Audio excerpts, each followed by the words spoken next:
Salut à tous, j'espère que vous allez bien. Enfin le Barça est de retour, une semaine c'est trop long les gars, c'est beaucoup trop long. Avant match Barça-Elche, c'est parti.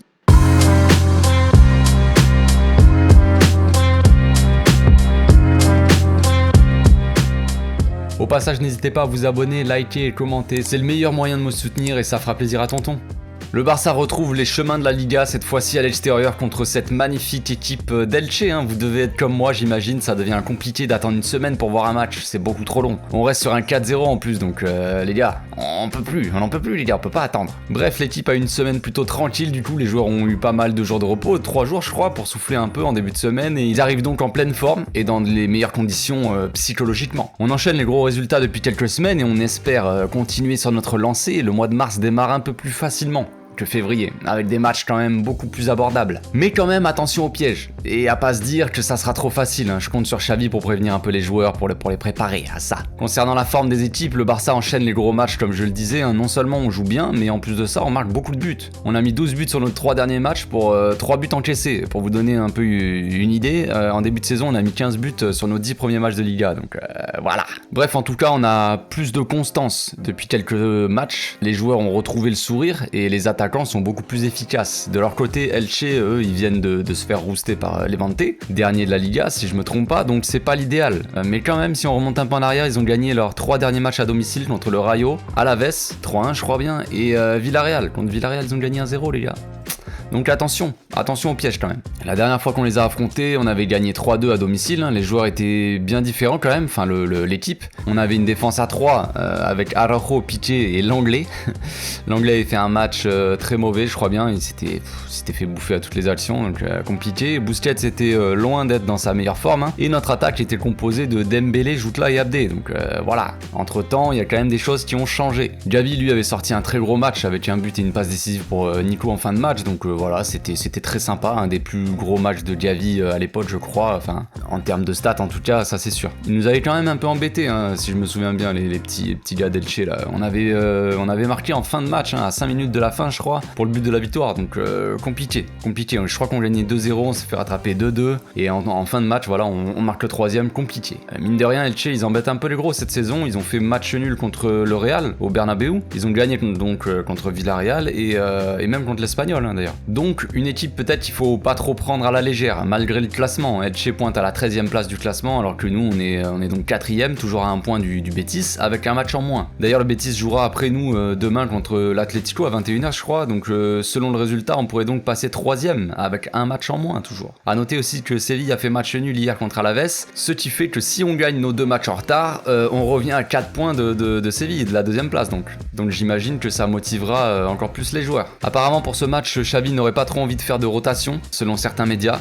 Il n'y a que Ferran qui pourrait peut-être se reposer. Donc du coup, on va passer à la composition d'équipe. Direct, je partirai sur un 4-3-3 avec Ter Stegen donc dans les cages. Ter Stegen, pas le choix. En défense, je mettrai Alves et Alba sur les côtés. Évidemment, Jordi Alba fait son retour après sa suspension. Et Alves, lui, ne sera pas convoqué contre Galatasaray, donc il devrait jouer tout le match normalement. Je ferai quand même rentrer Dest à la place d'Alba pour éventuellement pas trop fatiguer le petit Jordi. Mais après, ça dépend du match. Mais bon, Dest est bon en ce moment, et même s'il devrait être titulaire contre Galatasaray, je pense qu'il faut le faire rentrer un peu pour lui donner des minutes. Que ce soit pour le récompenser, parce que voilà, il est très bon, ou même qu'il garde un peu le rythme, qu'il soit un peu en jambes. Tu le fais rentrer 15-20 minutes, tu vois, ça peut être sympa. Dans l'axe, je partirai avec Araujo et Garcia. Araujo est indispensable cette année, mais attention à pas trop le cramer les gars non plus, je connais pas son état physique, mais bon, ils ont eu une semaine pour se reposer, donc ça devrait aller. Piqué, lui, devrait jouer contre Galatasaray, j'imagine, apporter un peu son expérience, voilà. Et vu l'équipe en face ce week-end, je pense que Garcia devrait faire son retour. Il devrait pouvoir le faire. Il avait été blessé quelques temps, il a fait quelques petits bouts de match je crois. Voilà, il faut qu'il retrouve un peu le rythme et la confiance. Donc c'est peut-être le bon match pour le faire, je pense. Voilà. En 6, je partirai avec Frenkie. Je pense que Busquets lui devrait être titulaire normalement. Il n'y a pas trop de surprises. Si c'est le cas, j'ai pas trop de soucis avec ça. Perso, ça me dérange pas. En ce moment, il montre quand même de belles choses.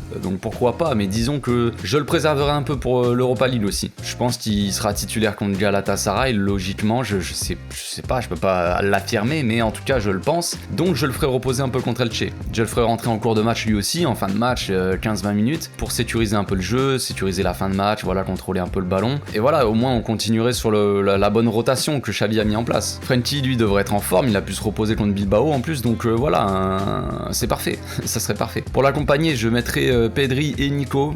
Gavi a joué quasiment 70 minutes la dernière fois, et je le ferai un peu souffler cette fois-ci, voilà. Pedri est dans une forme incroyable en ce moment, donc j'aimerais qu'il soit titulaire et qu'il continue un peu sur sa lancée, qu'il garde cette même énergie. Nico, lui, ne joue pas beaucoup. Il est rentré en fin de match contre Bilbao, il a joué 5 minutes, genre, donc voilà. Et aussi en fin de match contre Naples, il a joué 15 minutes. Bon, son entrée a pas été très rassurante, hein, sur le but surtout, mais bon, bref. J'aimerais bien le voir démarrer. Je pense que l'équipe en face devrait pas lui poser énormément de problèmes, hein. Ça va les gars, c'est Elche. Je dis qu'il faut quand même s'en méfier un minimum, mais c'est Elche, c'est pas... voilà, il pourrait être titulaire, sans problème. Je pense qu'il aura pas de soucis au milieu. Je pense qu'il devrait être à l'aise avec Frenkie et Pedri, vu que voilà, ils se complètent quand même pas mal les trois. Il pourra aussi échanger un peu de rôle avec Frenkie selon les phases de jeu, ou même jouer un peu en double pivot de temps en temps. Après, il y a Alves aussi qui pourra venir encore une fois aider au milieu, hein, sur les phases offensives, donc ça devrait le faire, je pense. Ça laissera aussi à Gavi et Busquets le temps de se reposer un peu par la même occasion, donc que du bon, j'ai envie de dire. En attaque, je mettrai un trio Adama, Aubameyang, Dembélé, pas de Ferran, donc comme je le dis depuis un moment, il doit un peu souffler le gars, il joue tout le temps, donc vas-y, j'aimerais bien qu'il souffle un peu, ça lui fera du bien, et puis il peut peut-être profiter de son entrée en cours de jeu avec des joueurs en face un peu plus fatigués pour se remettre un peu en confiance, pour se mettre un peu en confiance, voilà. Aubameyang, lui, il est en feu en ce moment, donc je le mettrai, même si j'aimerais le voir sortir pas trop tard dans le match aussi. On pourrait voir aussi Luc, encore une fois, qui a été décisif pour sa rentrée la dernière fois, hein. Peut-être qu'on devrait un peu plus le considérer comme un concurrent sérieux, le petit Luc là. Le grand Luc, le grand monsieur, Luc de Goat. Il faut aussi récompenser le joueur, qui est quand même très en forme. Donc pourquoi pas le voir titulaire aussi, je sais pas. Je laisserai Aubameyang pour qu'il continue un peu, voilà, sur sa lancée. Il faut que les joueurs montent en puissance. Ils sont bons, ils sont très bons, mais ils sont pas encore à leur top potentiel, on va dire, leur forme maximale. Il faut monter en puissance dans ce mois de mars, petit à petit. Donc voilà, faire un peu jouer les joueurs, tout ça, amener un peu de régularité. Mais quand même, Luc, j'aimerais bien le voir. Adama et Dembélé sont aussi très en forme devant, surtout Dembélé, voilà, on a vu sa rentrée face à Bilbao, il était en folie, donc voilà, pourquoi pas les mettre tous les deux en même temps, à voir. C'est pareil, il faudrait peut-être pas trop les laisser longtemps sur le terrain, enfin choisir un des deux à sortir.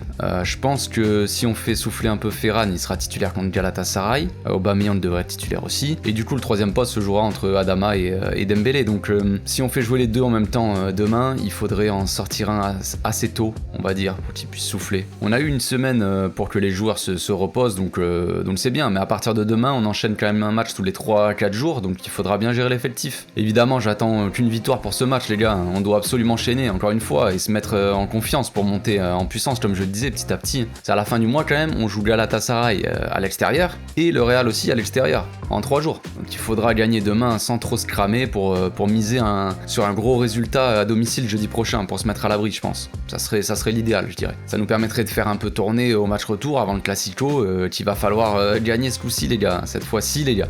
On l'attend tous, ce Classico, hein. Faut prendre notre revanche, les gars. Faut les bousiller chez eux en plus, ça serait beau. Enfin bref, on n'y est pas encore, les gars. D'ici là, il faut remonter au classement petit à petit, prendre match après match et voilà, tout simplement revenir au top, hein. Voilà, c'est tout pour aujourd'hui. J'espère que ma vidéo vous a plu. On se retrouve demain pour le débrief. D'ici là, portez-vous bien, les amis. Passez une très bonne journée. Ciao.